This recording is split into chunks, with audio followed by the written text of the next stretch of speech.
Meeting. Today we have a topic of modification circular issued during the financial year 2014-15, and we have for leading this topic young dynamic lady Shri Payal Shah, our own committee member chairman Shri Naresh Shah will going to chair this session and all. I request straight away to Akil to kindly introduce both the chairman and group leader and start this topic. Good evening, everybody. Good evening. Today we are having a topic on circular and notifications issued during 1415 under Service Act. Friends, as we are aware, various changes are brought under Service Act to notification, and circulars are explanatory to that notification. So, in that context, it's very essential for a professional to keep abreast with new notifications and circulars so as to provide quality service to our clients. With this, I would now introduce our chairman of the session, C.A. Naresh Sheth. He worked as a tax manager with RSM and Company, and he started his own practice since 1983. He is professional. He has achieved many professional achievements.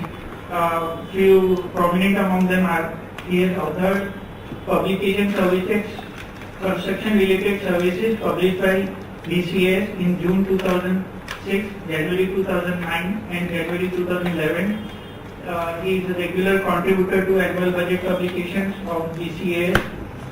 He is also a regular contributor to Income Tax Reviews, Service Tax Today, Tax India Online. He is a member of Indirect Taxation Committee of BCS and Chamber of Tax Consultants. He is also faculty in study courses, lecture meetings, RRC seminars on taxation, service tax,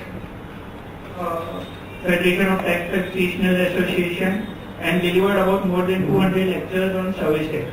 With this brief introduction, I request everybody to give him a hearty welcome. I now request our vice chairman of the Chamber of Tax Consultants, Sri Alok Mehta, to give a memento to Naresh Sheth.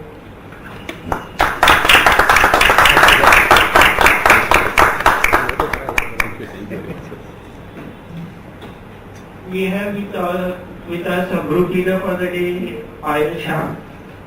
She apart from having a bright academic record, she has also achieved various professional milestones in her career and has gained rich experience of consultancy, opinions, litigation, refund matters, and is currently associated at GSC In Time Services Private Limited.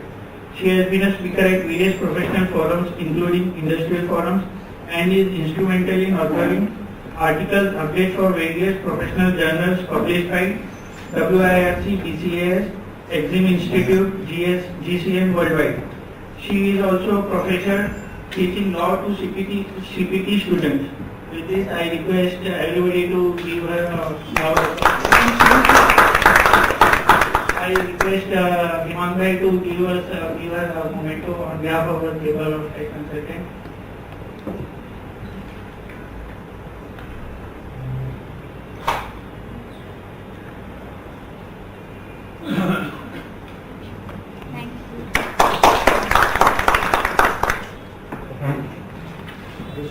I now request Naresh to take over the proceedings. Yeah. Good evening. Today we have Chota Parivar Sukhi Parivar. Let us start, the topic proper. Today's topic, as Alok has Akil has rightly said, it is of, day-to-day practice importance. So, but before I hand over to Payal, I will take 3-4 minutes to explain the background, so that in this background we should, participate in the discussion. So the interpretation aspects of the notification, this thing, that will help us to discuss more meaningful, to have more meaningful discussion. See, if you see from where the government derives the power to issue the notification, we have section 93 in the Finance Act 94. The notifications are mainly two types of notification. One is notification granting exemption. That power comes from section 93. Other notification is the rule making notification. That power comes from 94. If you see the notification, it will be always signed by Under Secretary to the Finance Department. It comes from the Finance Department. And if you see the circular comes with the CBSE signature, CBSE official signature. Notification basically has a more binding effect. It becomes part of an act. Once it is properly elected, gazetted, it becomes a part of an act. So, only thing is that about the rule making notification, one has to be very clear. There are basic rules of interpretation of the notification, basic concepts. I will just go through it. See, once the rule is made by the notification, the rules, if you see the 94 section, it says the notifications for carrying out the provision of the act. So one thing is that it is for the purpose of carrying out the provision of the act. Rules cannot be in conflict with the provision of the act. That is the basic principle. It cannot be in conflict with the act. The notification cannot increase the liability or obligation of an assessee. What is stipulated in the act, beyond that notification cannot do it. Notification cannot abrogate my rights which are bestowed on me by the statute. If there are two notifications, you are, for example, there are two notifications, exemption notifications. There are judicial precedents which says in beneficial notification, you can take the benefit of that. If there are two conflicting notifications are there, maybe you are falling under both that notification. The notification granting you the greater benefit, you can take away of that. And how do you interpret the notification? The notifications are to be construed very, very strictly.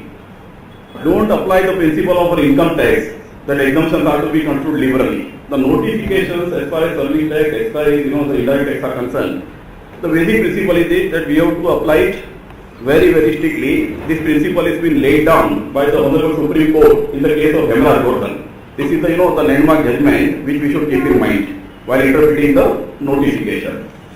Now I come to the circulars.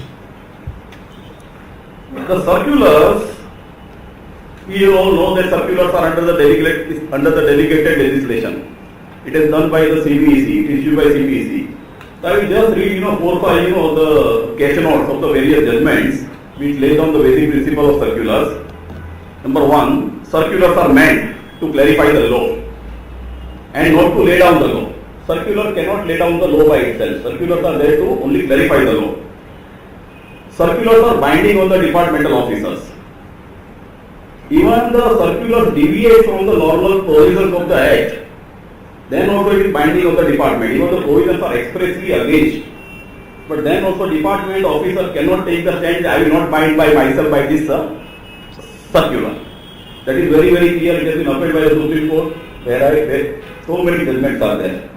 That is right, sir, about the penalty Ratan Melting. There was some different view was taken, but by and large, if I see, there are most of the judgments are on that pattern, that once the circulars are there. See, because this Ratan Melting has come because of the old some judgment, I have forgotten the citation, wherein the Supreme Court has taken the view that officer himself is a judicial authority, quasi-judicial authority, and the view is circulars are not binding on the judicial authority. See, this is what the genesis of that Ratan Melting, sir.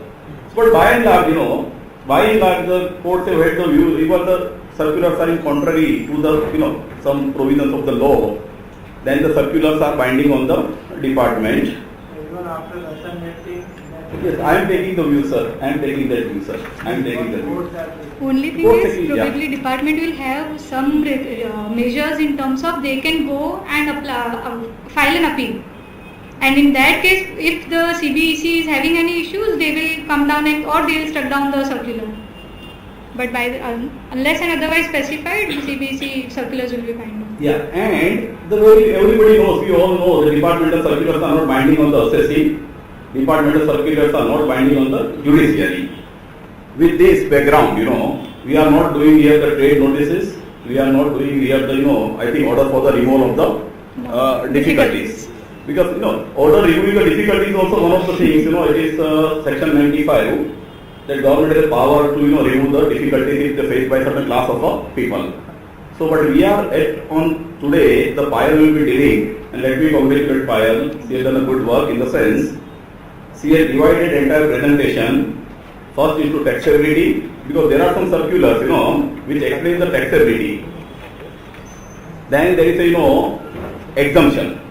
The second segment is exemption. Third is a Sandwich credit rules. And then fourth he has done, the procedural. Procedural, there are certain important procedures are there, mainly pre-deposit and other things, which is, it's a trade setting amendments. So, she has done that, very good job. And I request Payal to start. I think our group discussion like this, Payal will, explain the, circulars in a brief words. If any issues are emanating out of it, she will, raise the issue. If our members are having some issues in that circular, you raise the issue, we discuss, and we'll try to close it if we can. Otherwise, we'll pass on to the next circular or next notification. Right? This is okay with everybody? Yes. Yeah, please start. And we have, we have to close at 8 o'clock. So we have to be a bit self-disciplined, correct? We will not discuss out of the topic or out of the sub-syllabus, we will not discuss, correct? Yeah, thank you very much. Thank you, Chamber and Naresh Bhai, to give a welcome speech as well as giving such a heartiest welcome and opening round for me. Only adding to one point, notification, when we go to exemption notifications, for applicability purposes, we have to construe it strictly. But once we are fitting within the four corners of those exemptions, then we can liberally interpret the same. That is a general rule. Now I'll go ahead with the circulars. We have divided, this was Naresh sir's idea that we divide it in 4 sections and then we take it ahead so that the main concepts are discussed thoroughly. There are around 18 circulars which we have noted down, and some of 8 of them I have not noted in this because they were not of relevance. Either they were administrative or not of much relevance to the normal audience. First one is with regard to the joint venture. 1 minute. Before, sorry, I have forgotten one thing. Again, the care has been taken that circulars notification issues after April has been discussed till date, whatever has been there. Because in the last year's meeting, to discuss up to the that is one. Yeah. Second thing, the circulars or notifications pertaining to Finance Act 2014 has been totally been excluded because there is no point in discussing budget notification or Finance Act notification now. These are the two things, and pure administrative notifications, transfer of commission from here to there and there to here, that has not been discussed. I think this is the our preamble, which I have forgotten, CS forgotten, so I am just telling it again. Yeah. First one was with respect to joint venture. Recently, department has issued one circular of joint venture stating certain transactions, illustrative examples wherein if services are being provided by joint venture to a member or by a member to joint venture, in those cases service tax may be applicable. So let's have a look at the circular. First of all, I hope everybody is aware of the concept of joint venture. Basically, it is either by express or implied agreement. If two persons are coming together, two parties are coming together for common purpose, for sharing of profits, in that cases one can say that that's a joint venture and the implications will arise. As per one of the circulars, it has been said that they have taken a base of New Horizons case, which is a Supreme Court case, landmark decision on joint venture, stating that joint venture is a legal entity, a distinct legal entity, and it is separate from the members. Taking this as a base, our recent amendments, post negative list of services, explanation 3 has been introduced in section 65B, which specifies that an unincorporated association and the members will be treated as distinct persons, meaning thereby if there is a taxable transaction between the two, there may be leviability of service tax. Now the current circular, it talks about two things basically. One is cash calls and secondly the capital contributions. So if there are cash calls which are purely a transaction in money, there is no transaction of services, in that case service tax will not be leviable. It is clear from the definition of service itself. But if there are taxable services being provided by JV to members or members to JV, then the service tax will be applicable. We will discuss the illustrations given in the circular itself. The cash calls could be in the nature of advance payment. It has been said that if it is in the nature of advance payment, in return, if the member is going to provide some services or JV is going to provide some services, even those cash calls, which are generally called as contributions, may take color of consideration and therefore service tax may be leviable on those. Secondly, the taxable services received by JV from the members. In this case, the members are providing services to JV because in some cases for managing the transactions, there is one person out of the total maybe 12 members or so, one person will take a responsibility to manage the funds, to manage the offices. In all those cases, if that person is withdrawing some additional money, it will be taking a consideration, color of consideration, same will be leviable to service tax. Now, what are the issues? If anybody already has some issue in mind, then we can discuss about it, or else I will throw my issue. Generally, this sort in construction industry is very common. Just such type of joint venture wherein member may get the flat against the initial contribution and all that. Correct. Then all these issues will come. So it's very common in construction industry, joint venture sort of thing, and there the problems always come. Yes. The problem is not there now. They say it is taxable. and only the issue is here. One of the issue is here. What this particular, up to, I think 4 or 5 years back, we all consultants were, trying to say that, if, me and Payal are joining in some, joint development of the property. She does her work, I does my work, I am promoting my interest, she is promoting her interest. We are not providing service to each other, neither she provides service to me, nor I provide service to her, and there is no entity comes into existence. So there is no question of, service. So there is no service tax at all. This were the theories which were going on.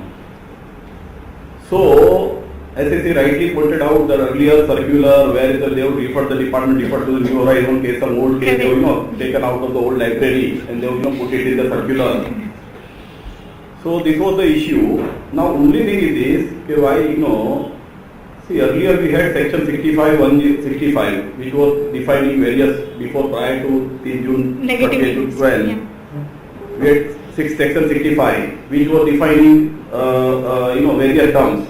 And at the end there was an explanation.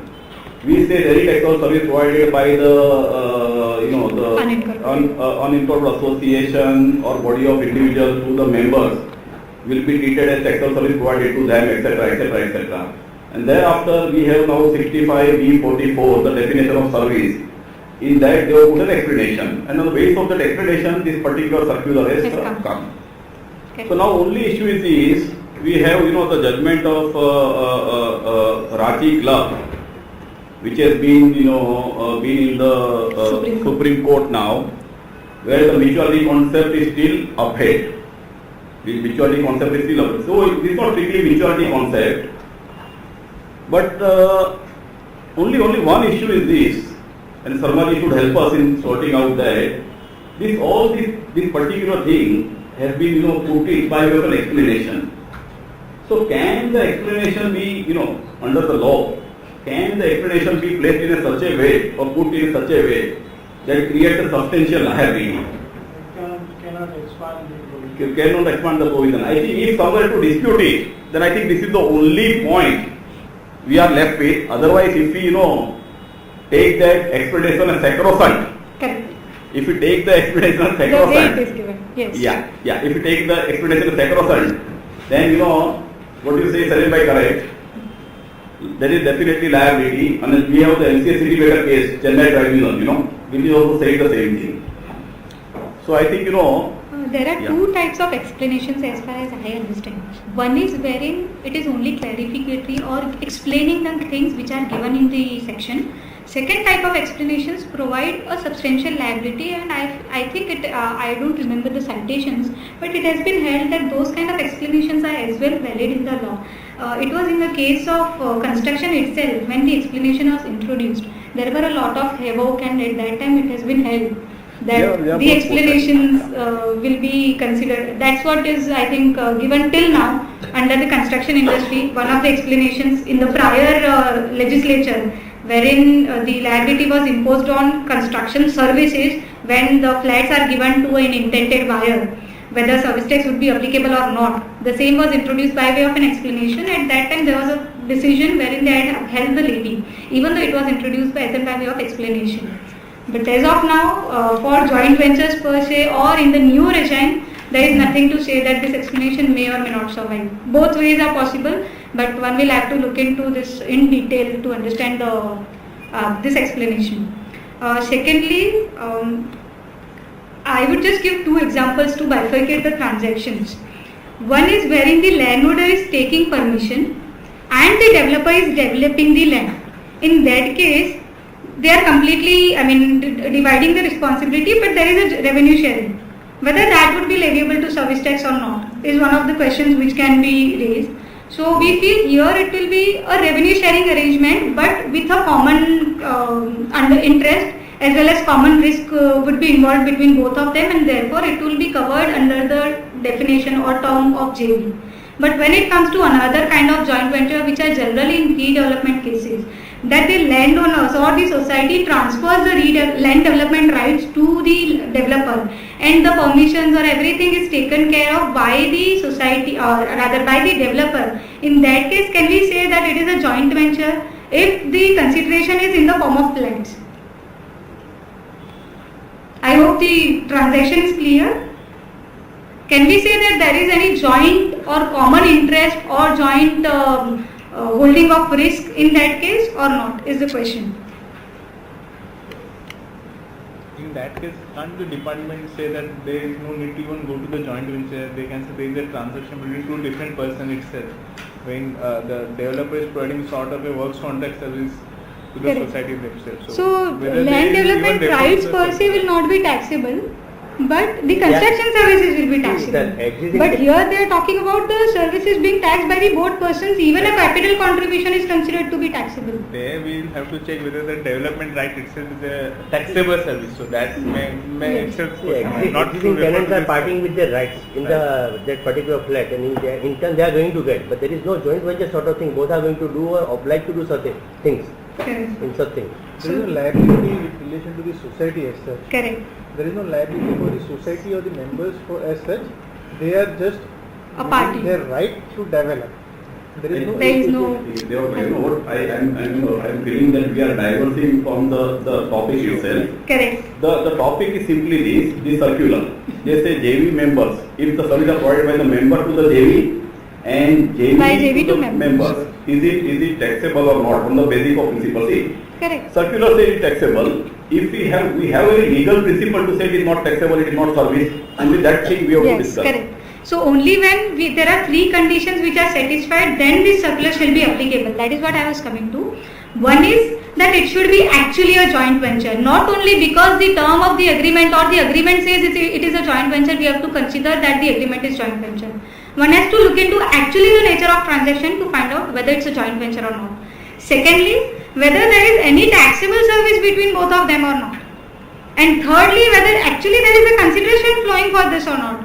Only transaction is money will not be taxable. These are the 3 points which needs to be considered when this circular will be, needs to be referred and construed. Another thing which has been specified in this circular is these are only illustrations. And therefore, one may go beyond this circular and find out what all other chances are there to structure a transaction wherein this circular may not be applicable. Another question was on this itself, that whether this circular will be in prospective effect or retrospective effect. As we have discussed, that the section itself has already said, the explanation was already there. So there is no question on debating that whether it will be a prospective effect or a retrospective, because once the explanation has been inserted, it may be considered that it was taxable from that date itself. Only one small issue is here is this. If you read first the term JV has not been defined. Correct. In the circular, it is neither Neither defined in in the the service tax Act laws. itself, neither in the excise law. So JV term, they are using very loosely. Even the joint development agreement, they are treating as a JV.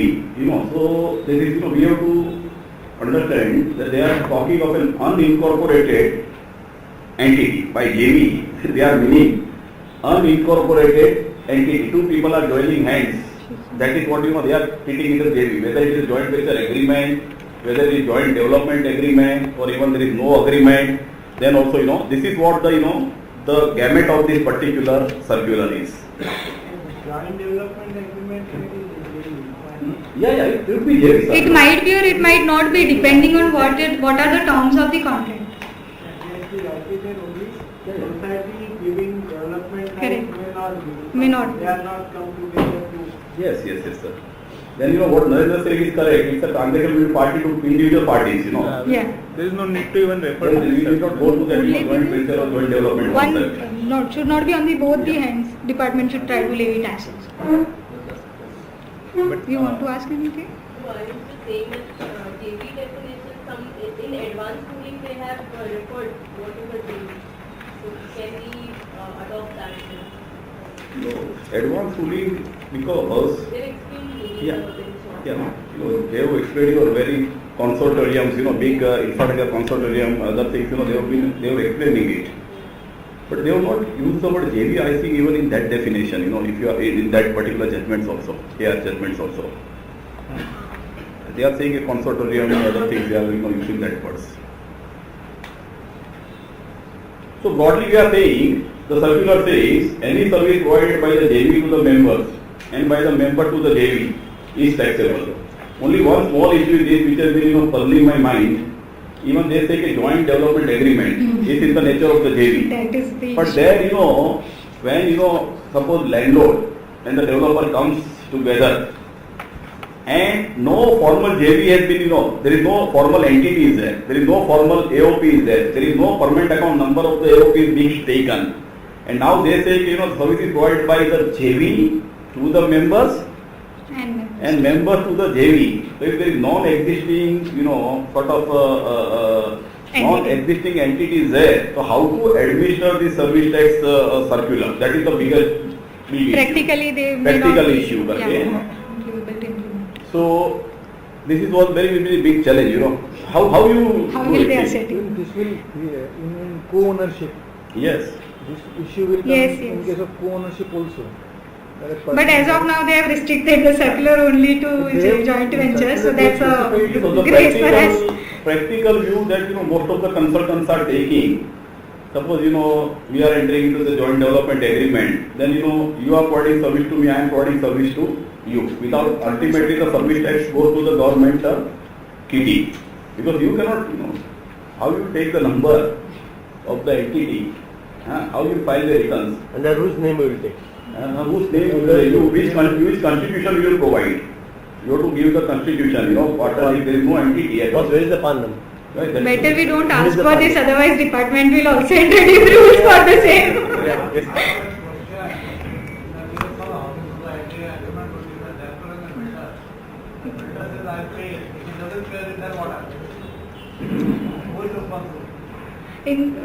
Can you come again on the facts of the case? Agreement between a builder and a housing society. Builder says I will the service. It doesn't mean. Sir, we will not worry about it in the sense, the The service, housing society is responsible. sir, nobody, service provider is responsible. If the builder is service provider, then the builder has to pay the service tax. If he does not discharge the service tax liability, nobody can come to the housing society. Nobody can come to the service recipient. There are no provisions under the service tax law, which the department can recover the service from the service tax from the service recipient. Provided they are not service providers. Yeah, I think this is not Yeah, I think, pertaining to this our it's not within our domain. Let us stick to our basic agenda. Yeah. Land developer, with the land developer, landowner and developer come together. They don't make an instrument. Yes. But they have to make an instrument. You have to see Yeah. the nature of the transaction. Sir, we make the They have- instrument, No, sir. they have come together, Yes, sir. jointly Yes, sir. developing. Yes, sir. Then merely because they have not made that, will not. Yes, sir, I agree with you. Yeah. Sir, that is what the whole the government, the CBC's argument was, an unincorporated JV comes into picture, they say. Yeah. So they are the service provider. Now the practical side problem is, you and me enter into this kind of agreement, we don't open a, we don't open like AOP account, We don't have the AOP numbers. Yeah, there can be two scenarios. One, you transfer your land Hmm. and you pay capital, whatever. Yeah. That is one scenario, and developer will develop and he will sell it. In that case, it's not a JV. Correct. But if you have come together and do Then that, so you will have the then you have to do the AOP, sir. Then you are AOP then. No, what I am saying is you have to do it. Yeah. I agree with you, sir. I agree with you. No, sir. Now in the next notification, this is a notification, not a circular. Earlier, as per section 67A, rate of exchange was as per the customs laws. So whatever was periodically defined under customs laws, those rates were taken into consideration for calculation of service tax liabilities. Now from the finance budget, they have changed the section and accordingly the rules are later subsequently amended. We will just see the section. Section says the rate of service tax, value of a taxable service and rate of exchange shall be the rate of service tax or value of taxable service or rate of exchange as applicable at the time when taxable service provided or agreed to be provided. Then an explanation was there which has been substituted, saying that rate of exchange means the rate of exchange as per the prescribed rules. And the prescribed rule, Service Tax Rules 1994, Rule 11 has been introduced, which says that the rate of exchange shall be the applicable rate of exchange as per the generally accepted accounting principles on the date when point of taxation arises in terms of POTR. So now the question, there are two issues in this. One is the section says that rate of exchange as is applicable when the taxable services have been provided. But when we go back to the rules are saying that it is applicable on the date when point of taxation arises.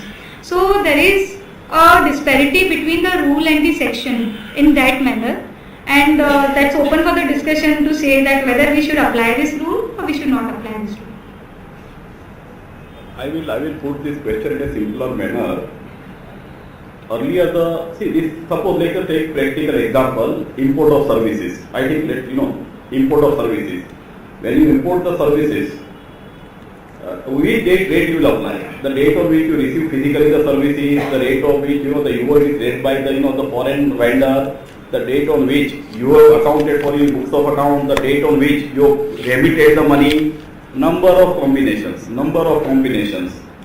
So this was always an issue. So last time section 67A was introduced, and 67A the explanation was saying that the rate as per the custom notified rates we used to take.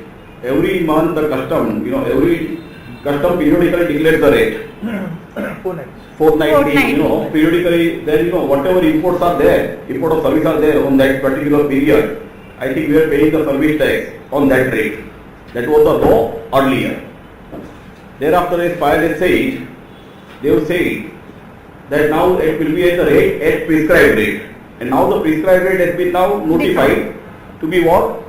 Generally accepted accounting principle. The whatever rate is for generally accounted principles. But you see, rightly said, there are two things are there. When the section speaks of when the services are provided, and this rule speaks of when point of taxation arises. Point of taxation. So whether rule, obviously it is obvious that the rule is in contradiction with the section. So whether we should apply this rule or not. And if we interpret it harmoniously, I feel it should be the rate of exchange of generally accepted accounting principles, but on the date when the taxable service have been provided, because rule cannot go beyond section. But So one will have to take. I slightly differ from you. Slightly, I think I am diametrically opposite. As We far can as agree to disagree to yes, this particular point. Yeah. Because see, the section says when the services are provided, correct? Yeah. When the taxable services has been provided or agreed to be Agreed to be provided. And if you go to the point of taxation rules and the definition of point of taxation itself, correct. the point of taxation says the point of taxation means a point of time Correct. when the services are provided or deemed to have been provided. So basically both the things are speaking of the same thing. If you look at that way, it is harmonized, already harmonized. Correct. So in my opinion there is no conflict. No problem. In my Correct, opinion there is no really conflict between both the things. This is my personal view. There is no conflict between both because point of taxation defines the same way. The Provided point or of time deemed to- when correct. the services are provided. So that, yes. So now, sir, give me 1 minute, sir. Now, as per if you take, but now then you have to go to the point of taxation rules. We are Yes. talking of the example of Yes. an import now, correct? Correct. So, importer service tax are paid in the RCM. Yes, it's paid in the RCM, and RCM we are liable to pay under what payment basis? When you make the payment. Okay. And if you don't make the payment within 3 months from the date of bill, then Then- From the first day of after 3 months. No, after the new amendment, it is 3 months. Yeah, after Within 90 days. Within 3 months and after that. And 91st day will be the point of Yes, taxation. correct. 91st day will be the. Point of taxation. You understood, sir? If I pay the bill, if the vendor has raised the bill, then I am paying on. Then if I pay in 90 days, then the date of payment is on POT, and the rate existing as per the accounting principle, whatever rate you are adopting, as per generally accounting principle, that rate will be there. If you are not paid within the 90 days, you paid 120 days, then what happens? You will take the First day 98 after the days. 90 days. That is 91st 91st day. day. I think that is the rate. So now what is the generally accepted accounting principle rates that we have to decide? I am not the auditor, so I don't know. But even generally accepted accounting principle, people use different rates, correct? Correct. They either will be doing RBI accounting at the Whatever is RBI debited by rate the or bank. SBI rate. 70, Correct. even no one cares for this rate and all that. Whatever has been debited out by Yeah, the bank. Whatever, they can pay on that. basically, Advice basically But- this amendment has been done to simplify the procedure. Yes. What used to happen earlier, that under customs I used to have a different rate and the service tax calculations were differing from the books of accounts. If in my books It of was not accounts the matching. value was 100, and when I go to customs my value was changing to 200 or 150 or as the case may be. So just to harmonize, Synchronize. rather simplify the procedures, they have said rate of exchange as per the generally accepted accounting principles, that is what is recorded in your books of accounts. Correct. That value should be taken as a base for calculating the service You tax should follow liability. the generally accepted accounting principle. I think that is the Yes, only. that is bottom the line. only bottom line. The issue will deviate when we are late. Yeah. Technically, Yes. when that When after 3 months if it goes, then the 91 point days. of taxation will be changing and the rate will be still different as far as your service tax are concerned and Yeah, as far as payment your is accounting So ideally, you gap have is to go concerned. back and see on the 91st day what was the rate, Yes. which is not going to be accounted at all in the book. Yeah, Not yeah, accounted. 100%, Salim bhai. That is the Yes. issue. That is the issue. I think that's the only thing in this. Yeah, ma'am. Yes, sir. I have books of accountant cash. I make a bill today at 62 rupees. When I calculate it, maybe 60 or 61 or maybe 60. What accounting standard the proprietor is supposed to follow? They are not supposed to follow any accounting standards as far as I understand. So generally accepted will be whatever you are recording in your books of accounts. I am required to pay service tax on mercantile basis, whereas I am accounting income on cash. Accounting of transaction is not important. What is important is rate of exchange as per the gap. It's not talking about the transaction when it is recorded or not. The service tax is payable on mercantile basis of billing. If I am a proprietor, cash basis, Yes, sir. cash basis, I am supposed to pay service tax on mercantile basis. I make a bill on 31st March. That rate is 62. Yes. On 1st of April, or say after 10 days I get the payment, it's 61 rupees. On what rate do I account in the book? I will be accounting in the book. Sir, number 8, the first stage, you will be export of services in 99% of the cases. If you are exporting the services, service tax is If not you are payable at all, sir. exporting, if you are exporting, That's why we have given the example of the import, sir. import. That's why the import of services. Because of the export of services, mostly you will be in the export of services. If you are getting the foreign currency. What are service this does not apply? No, it does not. It is not taxable at all. For the purpose of import. Yeah, for the purpose of import, it is more relevant for the purpose of import. Yes. Say, even The reverse charge liability will be calculated on import of services. For that, this rate will be more even a relevant. case will be taken at the time of filing of refund Yes, application. yes, that is there, Yes, that is there, yes. that is there, that is there, that is there. I think we should go ahead. Third Yeah. circular. Is okay with this? Yes. The third circular is with respect to money transfer service operators. So earlier there was a circular in 2012 wherein they had said that if one second. Explain the transaction procedure. Okay. Take away what is the Fine. transaction. So the transaction between, I would just give a brief idea of the transaction first so that it becomes easier for a normal person to understand. What happens generally is if a person is located outside India and if A is a person, he wants to remit the money to India, suppose to person B who is situated in India, A is situated outside India.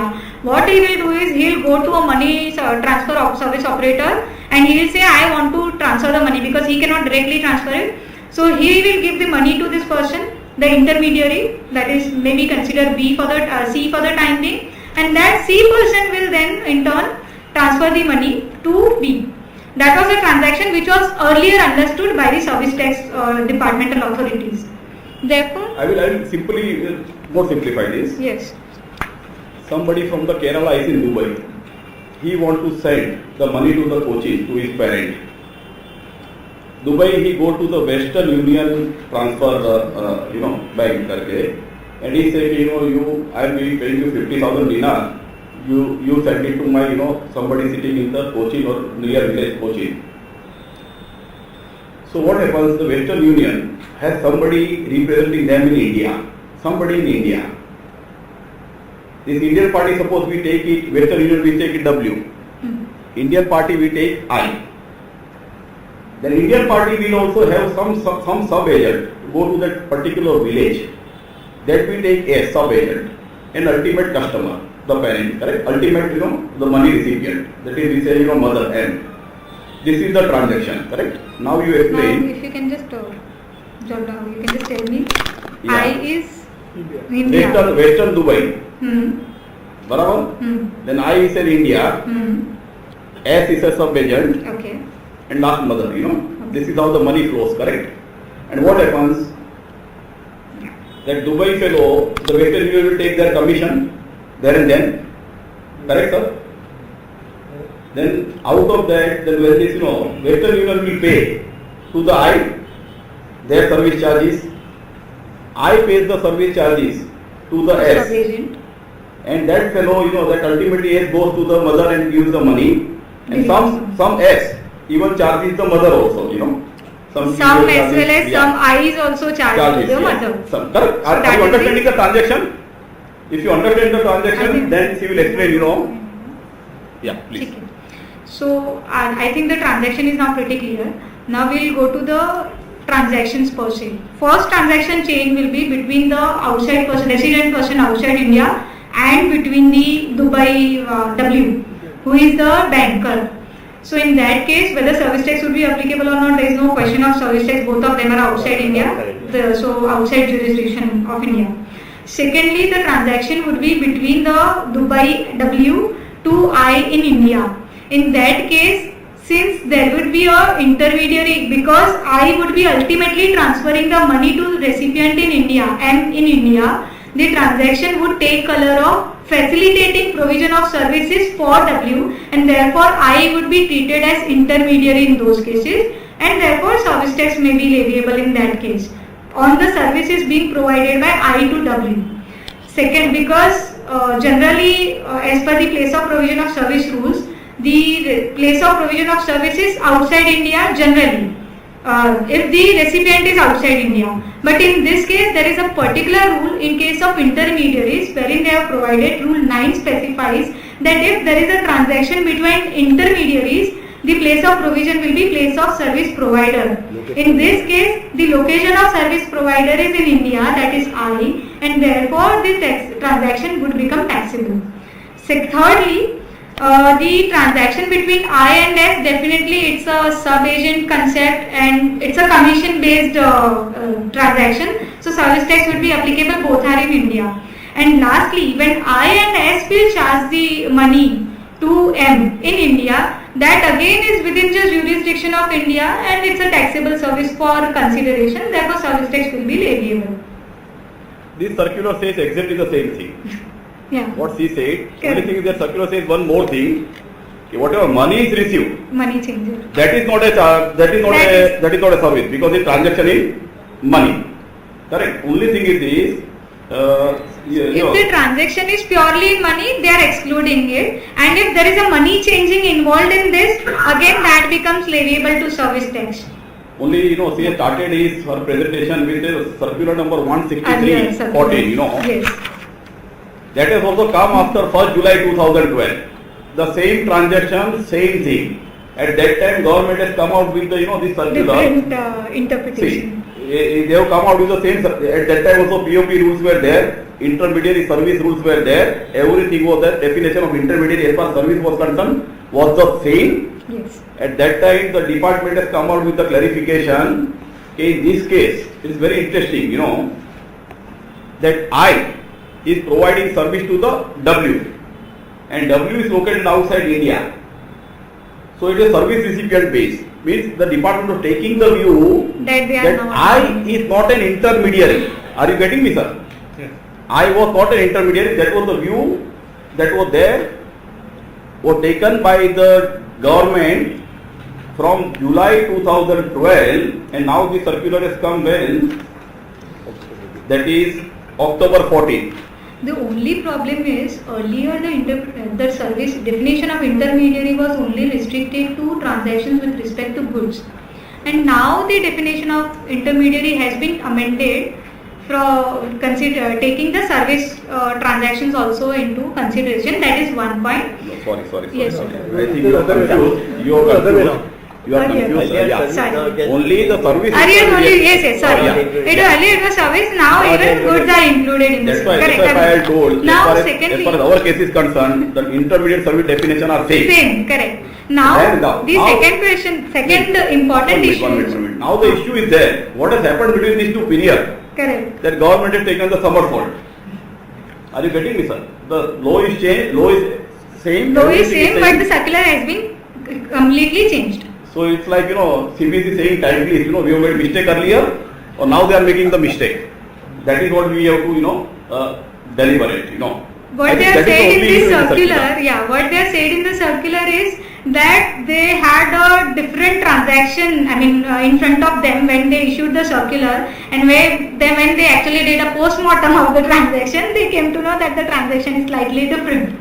Now, only thing we can take recourse of is one decision of Supreme Court in Suchitra component, wherein they have said if it is a oppressive circular, it should not be applied retrospectively. So, prospectively we'll have to take the effect of it, but retrospectively we can still try to challenge the same on the basis of this Supreme Court decision of Suchitra component. So, as he rightly said, number one, first, I am on the basic principle. Correct. I am saying still the new circular is wrong. Why we are saying he is intermediary? Why we are saying I is an intermediary? Okay. Because the words used are, intermediary means any person arranging or facilitating provision of service, which is the main service. Yes. If it is on Correct? principle. But again, it says the definition further goes, where the intermediary himself does not provide the main services on his own account. What does it mean? Is it that, otherwise what will happen, even your, the couriers, the sub-couriers, they will also be liable to service tax under this, they will become intermediary, correct? Your call centers, does they become the intermediary? Because call centers will be arranging facilitating the services. Are they becoming also intermediary? Is it an attempt to make the definition of intermediary wider? Is it that what the thing is? So in that case, I think this is the basic issue. We need to, it's a basically question of the, place of provision of service rules, where they are trying to reclassify. They are saying this is a intermediary. and hence it is taxable. And we are saying it is not an I intermediary. would just say that this we should only restrict to money transfer, service Yes, operators, and this interpretation should not be taken into others, because here they have specified that the case was different earlier as far as they understood it separately, and now they have understood it something else. Even in this So- case, can't we take a stand to defend that not an intermediary? Because Principle if to it's Yes, it is on a principal to principal bank, basis, the but main we'll have business to itself is prove. Yes, it will have to be proved Yeah. based on the documentation. And again, Otherwise it would be stand difficult. will be that since it's a bank, the business itself is that of transferring Transferring, money. So yes. it's into main business itself. So And again, Narendra, if you see the definition starts, it starts with any agent, Correct, broker, correct. So the agent, meaning or is any other basically- person. Yes. So first to Impression to of the become, section is- become intermediary. Am I have to be a broker or agent, or in the nature of broker and agent? That is what I think. Perhaps One may, yes. we have to Yes, yes. develop on that argument. Yes. Principle of adjustion. Principle of adjustum generis can be applied definitely, because by whatever name called, if we stretch the definition, it will go to any Everything. and every rather if we also take services from someone else and provide the services, it will be considered to be intermediary in that case. the argument can also be based on the exclusion part, which is providing the main Service on his On own their account. own On his own account. His own account. Himself is a bank. So this is a very, very pervert attempt on the part of the CBSE to convert something which is not intermediary To into an intermediary. So we have to be very cautious. This can go into some other things also now. Of late, we have seen that the department is also issuing notices saying that the bank charges which is being charged to the exporters, Yes. that is also liable to service tax. So whether they will try to rely on this circular now, saying that it's an intermediary, so Yes. not only this money transfer, even such type of amount is in the nature of money Every- transfer. Yeah, that is why probably that is the base of issuing. But here they are, That is they are the not base. restricting only on money transfer. Money They also transfer, will be so- restricting even on remittance. In those cases, transaction happens with the foreign money is charging, Right. charging the To the Indian bank. To the Indian bank, and Yes. Indian bank is Indian, recovering that yes. charges from the. I think what we have done. So we here have- MTSOs, if only when they are in the nature of agents, this circular should be applicable, otherwise not. That is the Yes, only. circular. They are trying to give some perverted interpretation. I will feel that. I will feel that because they are trying to make somebody intermediary who is not an intermediary. Otherwise, all subcontractors will become intermediary. All subcontractors will become intermediary. If this- Most of the services would become intermediary in that case, services, sir. correct? Correct. So I think we have done with the circular. Yeah. So shall we go ahead? Now the next was with respect to exemption, wherein services by specified organization in respect of religious pilgrimages have been granted exemptions. Those specified organizations are Kumaon Mandal Vikas Nigam Limited or the committee as far as Hajj is concerned. So basically the Kailash Mansarovar pilgrimage made to Kailash Mansarovar and Hajj, these two will be out of the service tax net because of the exemption. Still the private tour operators are not granted exemption, they will be liable to service tax. I don't see any issues in this. We can go ahead, I think, to the next one. Recredit and time limit of Senvet credit availment. This was a basic issue which has been since, the budget has come out, I think this has been debated a lot regarding Senvet credit. Now recently the time limit for availment of Senvet credit has been introduced, which is 6 months from the date of issuance of invoice rather, put it precisely. Now there was a confusion with respect to Senvet credit of the recredit being taken. Suppose I have taken a Senvet credit, in certain situations I will be required to reverse the Senvet credit avail, and once the Senvet credit avail is reversed, again on compilation of certain conditions, I will be able to take the credit once again. So there are three types of transactions prevailing under Senvet credit rules. One is in case wherein in case there is a prospective as well as partial reverse charge mechanism, and if the value of input service and as well as service tax payable is not paid within 3 months, then from the date of invoice, it will the Senvet credit avail will have to be reversed. So the 3 months time limit is being given for making payment. This was a kind of accrual, Senvet credit based on accrual basis.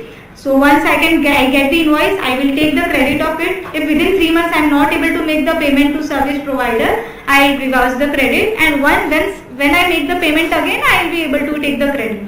This is first situation.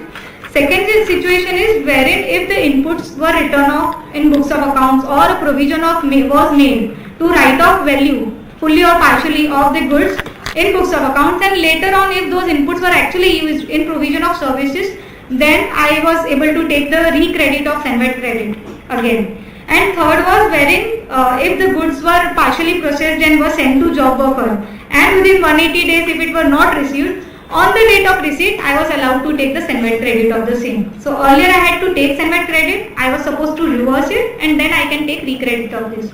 In all three situations, the issue was whether the time limit of 6 months would apply on these cases also or not, and if so, whether 6 months from the original date will have to be considered or from the next date, that is from the 6 months, rather from the taking of recredit. So they have clarified that there will not be any time limit as far as recredit is concerned, only when the basic availment has to be within the time limit. So now the only practical thing which people, rather all assessees will have to follow is that Senvet credit register will have to be maintained in disciplinary manner, and first Senvet credit will have to be availed within 6 months and will have to be reversed so that the recredit can be taken. So any lapses on this will be taken up seriously by the department in view of this circular. I think that's the only issue in this. I don't see any other major thing in this. Then Time limit will not apply to the recredit. Once you have taken the credit, and it is 3 circumstances. If you reverse the Senvet, and again when you are entitled, you may be entitled for 5 years also. Then also the time limit will not apply. You have to just keep in mind that thing only, correct? Correct. So one thing, now if you are following simple accounting tally, how to pass that entry? Again you have to reverse it in the tally account? So only passing entry in the books of account, when that will suffice, that is also a question. Correct. Written registers. Passing books of accounts is a separate thing as far as books of accounts and Senvet credit register will have to be maintained separately. We will not be able to take the base of books of Generally we prefer accounts. Senvet credit statement sort of thing. It's a month and we have claim also. Agreed, but Now does that mean that we have to reverse under the statement? yes, Something- that is so the whether- basis. Because no specific mention how the register should be. Yes, sir, they have They have mentioned what not register should be. prescribed the format of Senvet credit register, but in essence, as far because the time limit has been introduced in Senvet credit register, the availment of Senvet credit should be within 6 months So from that- the issuance so of that may date require of later issuance. part, but it means that in the return it is issued. Yeah, in return. See, there is no statement. Yes, Statement yes. we are required to produce if they ask for. The only Automatically, care has to be taken that when you are claiming, you have to show in the return that you have claimed and you have to reverse you it. have to after you- reverse it, in the return. and again you have to take Yeah, the in the recredit. We cannot miss that discipline now. Tally you can pass Senvet entry for Not compulsory they have not strictly specified this, but it becomes impossible otherwise to prove that we have taken it and we have not reversed it. We have reversed it. I will tell you only one thing. When this provision has come, taking the Senvet credit within the 3 months and 6 months and all this thing has come. When you are said to have taken the Senvet, that is the issue. That is correct. They have If not your defined accounting- If anywhere. your accounting records, if you pass that in your books of accounts, that is the point at which you have taken the Senvet, or the ultimate return you are filing. In the return you are showing the Senvet avail, that is the Senvet avail, or you are maintaining a Senvet register. Because now Senvet register earlier in excise days, that excise register was there, they were stamping it. Yes. So that was a formal register.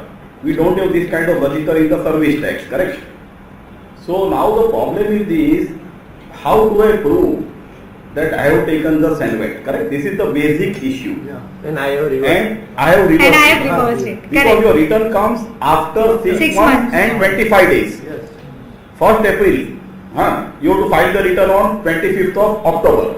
So 1st April, if you have taken the Senvet, so how you will prove it? Suppose somebody, your survey comes on the 1st of October, then they will say you have not taken the Senvet at all.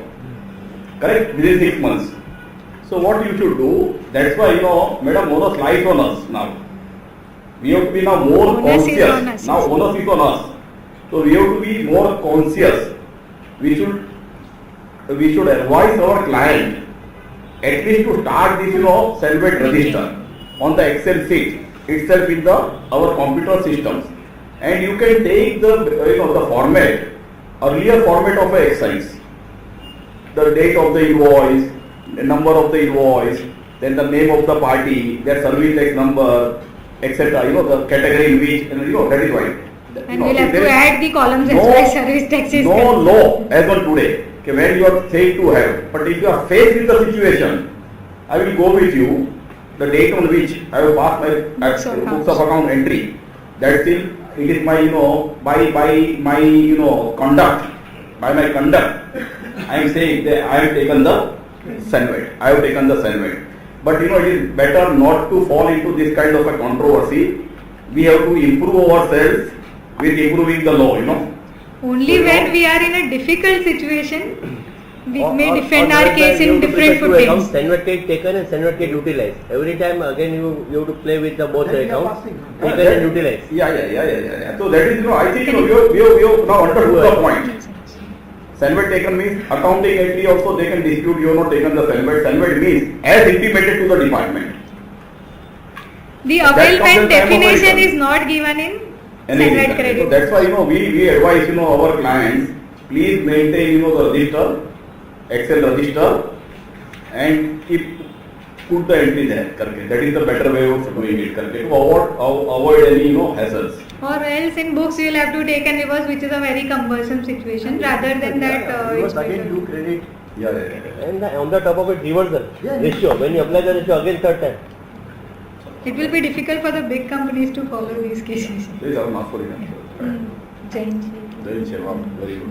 If you have to take the credit, which ratio, if you are following rule 63A, which ratio you need to apply? The ratio which is pertaining to the input tax credit when I have... It's a topic by itself. That's a separate. His question is very simple. I understood your question, sir. Your question is very simple. If today I have taken the credit, correct, sir? Say 10,000 rupees Senvet credit I have taken today. I have not paid within 6 months, correct? So I have to reverse only 10,000 only, sir. And when I pay again, at that time I will take only 10,000. And then 10,000 we have to apply the ratio of that period, correct? I think this is a very simple thing. Yes. Yeah. Now, I think this in Senvet credit, this is the last thing which is there, wherein a notification has been issued specifying that now the Chief Commissioner may pass an order to impose restriction to prevent misuse of Senvet credit. So till now, if we look at Rule 12AAA of Senvet credit rules, the imposition of such restriction, the power to impose such restriction was only given for manufacturers, first stage dealers, second stage dealers, and now this power has been also given for imposing restriction for misuse of Senvet credit to service providers. Till now there is no notification in place for applying these rules. It is there for excise laws but not for the service tax laws. So till now it's not there, but yes, there is a threat that in service tax again it will be just similar to excise law, the stringent provision may come. Next was with respect to service tax certificate issued by Indian Railways. Whether that would be an eligible document or not, this was a long pending question. Actually in 2012, the Railway Board had issued a circular stating that they will issue a particular certificate based on which the assessees should take Senvet credit, because there is no particular format of invoice being followed by Indian Railways. So definitely assessees started taking credit, and as of now this notification has come with prospective effect stating that this certificate will be considered to be a valid certificate. Only issue over here is Whether we can say that this notification will have a retrospective effect because in the intervening period the assessees were taking credit on a certificate. My answer would be, if it is complying with the Rule 4A requirements, then we can claim the SENVED credit, and applying the principles of interpretation, this notification will have only a prospective effect. Discuss about the argument actually. Can you come again? Discuss about the argument. For the 1 minute, I will tell you. The certificate is eligible. Yes, that's what I said. I said one is that Rule 4, if that particular certificate is containing all the particulars as given in Rule 4A, then we can say that it is a valid certificate. If it is not there, then there are, I have gone through the decisions per se. Under excise I had gone through, not under service tax. I couldn't find anything on this. If we look at excise laws, they are saying if they have not expressly mentioned that this will have a retrospective effect, one cannot say that it is a retrospective amendment.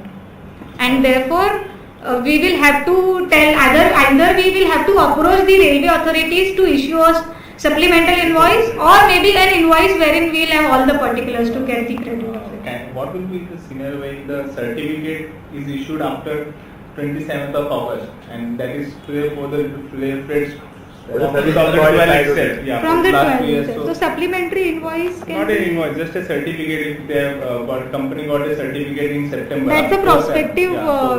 Even based on that certificate, we even should if be the able to. recipient- Yes, we should be able to get. Post- So you will have to certificate approach the Indian now. Railway to get the Certificate either to other certificate. Yes, that will be a better approach.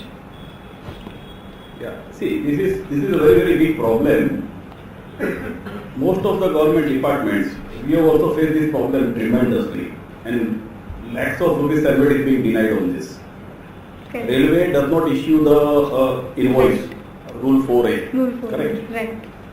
They have only issue the lorry, that freight receipts, the freight receipts, sorry. Not found. That was the issue. Airport Authority of India, they never issue, they feel they are government, they don't issue anything, They issue only the, some receipts, in which they after so much persuasion, they write it is service tax amount. Earlier they were not even mentioning that also. So people were taking the service tax, definitely it's a huge amount, people were taking the SENVED credit of it. So this was the procedural aspect, because Rule 9 was not getting complied. We have SENVED credit Rule 9, which says, you can take the credit on the basis of the legitimate document, proper document. So this was the issue. So at least they have said that for railway, the railway certificate will do. But that, as he has rightly said, the notification is dated 27th August 2014. And the rules of interpretations are very clear. The notification comes into effect from the date either notified in the notification itself. They write that it will come into effect from this date. If the date is not notified, then the date on which it is gazetted. That is the date on which it comes into the effect. So what about the prospective things? We district costs have only to the railway. From 1st July 2012 to October 2014, people have claimed the SENVED credit on the basis of the things. So whether the certificate friends, you have to go on the basic principle of a law. SENVED is your substantive right. If there are procedural infractions, that should not deprive you of your substantive right. And again, here you have paid the money none other than to the government. So there is no question of ingenuineness. So that on the larger principle you will get it. But it will struggle be, is for sure. you will have to probably go to the higher forums of course. Struggle is for sure, but on the larger principle, we will not worry. Our lakhs of rupees SENVED credit will not go. We have to, But it will be blocked for a number of we have to years. pay lakhs of rupees to the advocate to get it, but we will get it. That is the only thing, Yeah. Till then, I don't, really, understand. They have done only for the railway. The port does the same thing. They have given. Port does the same thing. Airport authority does the same thing. Any government you make the payment, where the service tax is leviable, this problem is persistent. Even for bank, they have come out specifically. Yeah. For bank there are specific provisions, but for railways there is nothing. Only one certificate which is given under Rule 9 is with respect to customs. When we clear the goods, if there is a customs document, then that certificate will be surviving. Otherwise, no other exception. Now, okay. Then was Senate credit on tower parts and prefabricated buildings. This was in case of telecommunication service providers. When they provide services, they take the towers on rent. And these towers comprises of various things, including base transmit receivers stations, wherein it comprises of a lot of things like transmitters, transformers, batteries, stabilizers, antennas, towers. A lot of things are embedded to earth or are given support so as to provide the services to telecom operator services, and then ultimately telecom operator service provide the services to the end consumer. So the question was whether this BTS, it is called as BTS, that is base transceiver station, whether Senvet credit will be available on this BTS or not, or end towers and parts of those towers or not. So in case of Bharti Airtel, Bombay High Court has said that this is an immovable structure because there is steel, cement, cement is basically used to give a concrete structure, and then based on that the tower is there. So they have said that it is an immovable structure, it is neither inputs nor capital goods within the definitions of Senvet credit rules, and therefore it will not be leviable, we will not be eligible for the Senvet credit. This was a Bombay High Court decision wherein also, and based on this they have issued a instruction, we would say, not a circular also, to their departmental officials saying that the compliance to this decision has to be done. So the Senvet credit on this will be disallowed to the parties, at least in Bombay, because this is Bombay jurisdictional case. This is the commissioner drawing the attention to their field formation about the judicial precedent which is coming in their favor.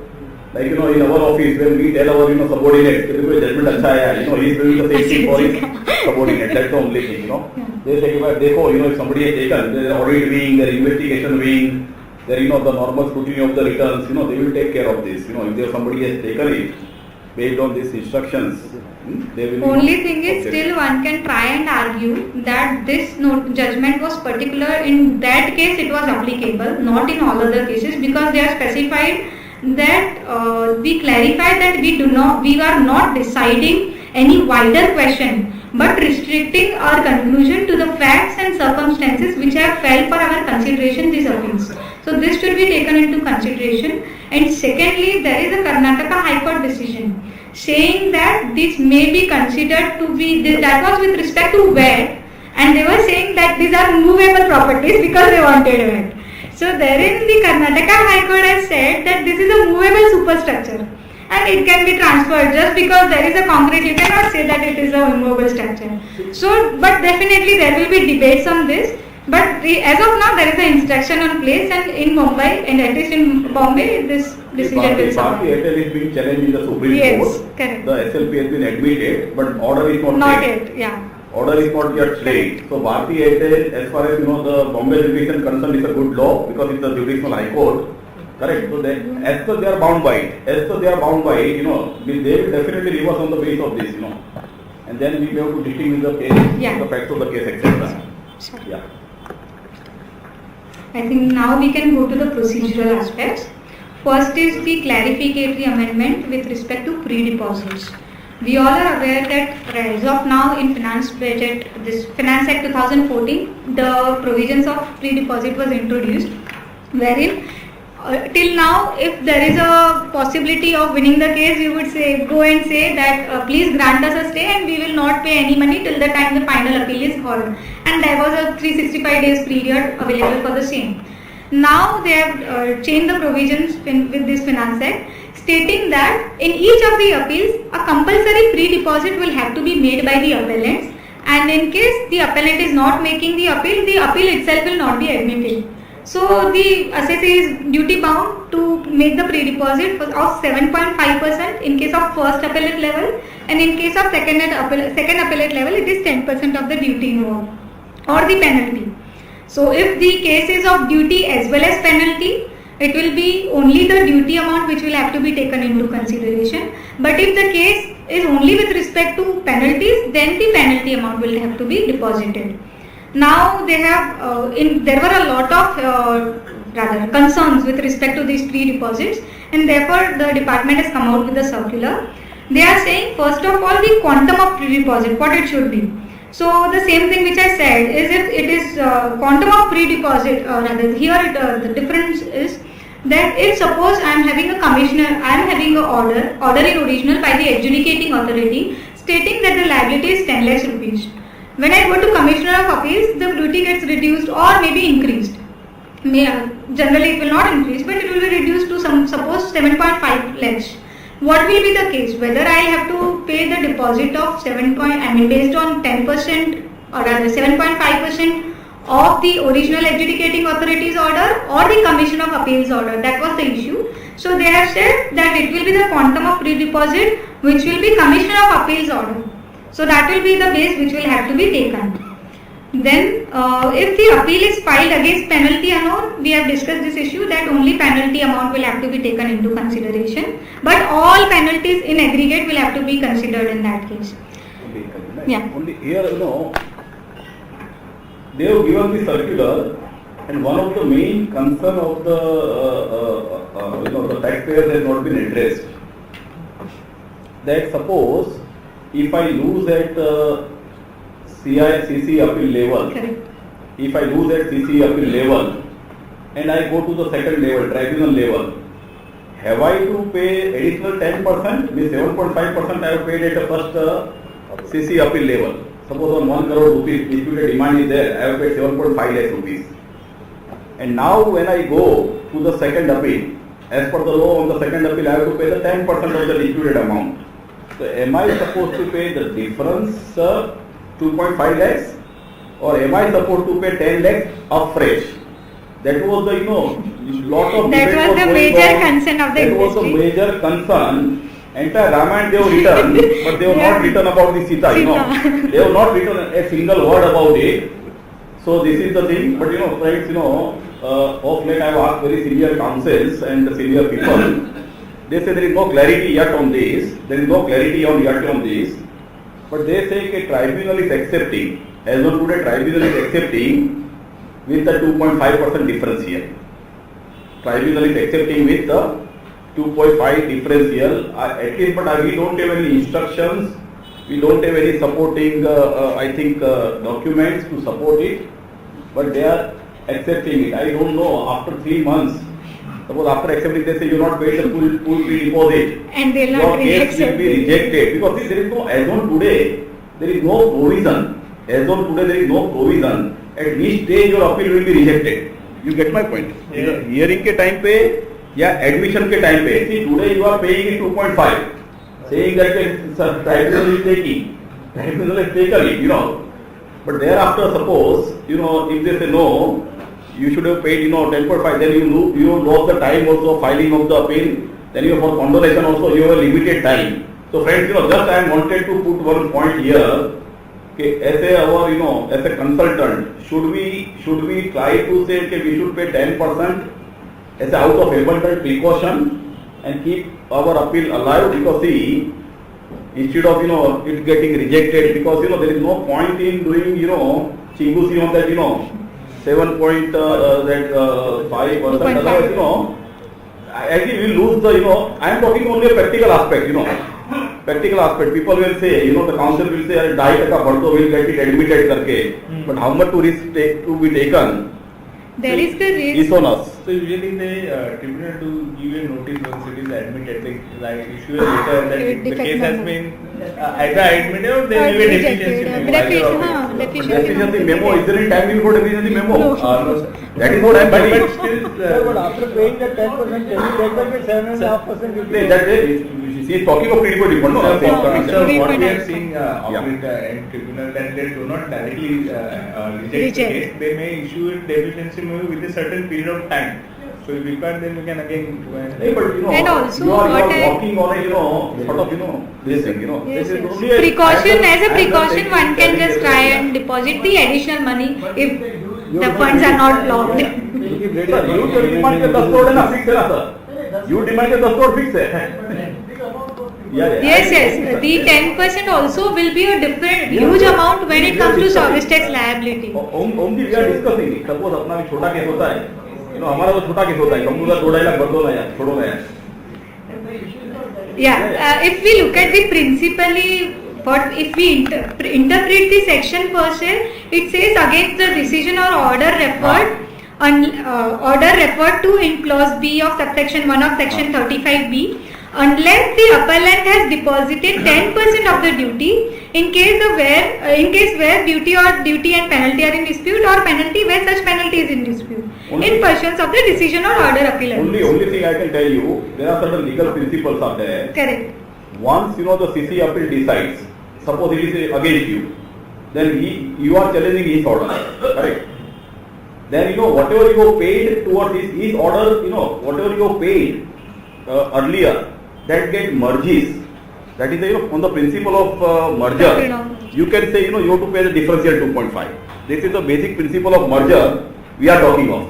Sir, whether the appeal is before always against ordained origin or ordained appeal? Ordained appeal. Generally it is Ordained appeal. Even in OIO and OEI. But still, if when we fill the form, we need to always mention Always that first adjudication is order in authorized. original will be challenged basically, but definitely at different levels you will have to order it. Order in appeal. OIA. So if we strictly interpret this section, we feel it may be additional 2%, 2.5% may be accepted, but there is no clarity on the subject as on of. this clarity, the department has not come out with any Any clarification. correct. Yeah. And if we look at TRE circulars, I don't remember under which laws. Under excise laws as well as service tax laws, both TRE circulars are on different footing, and in one circular they have said that it is additional 10%. In service tax they are saying. Service tax they are saying additional 10%. Excise they have been silent on this. So departmental thinking is additional 10%. Yeah. We may lose client and fee both. The confusion started with that. If the amount is lower, yes, we can try and pay off. But if the amount is higher and if the assessee wants to litigate, one can try and challenge before the higher forum. With a warning. With a warning, yes.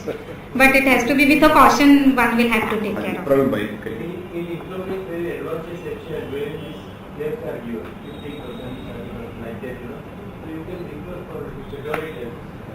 Over there, what is the fee which is taken? When we are paying only additional amount. Additional. So therefore, it may happen. Yeah, but But if generally they do not look at the income tax on the law. principle of natural justice is a common sense also. Yeah. Today I am contesting this appeal and I have paid 10% totally. Matter should be over. And now again they are saying whatever you are paying under the investigation, all the things will be treated as re-deposit. That strengthens our case further.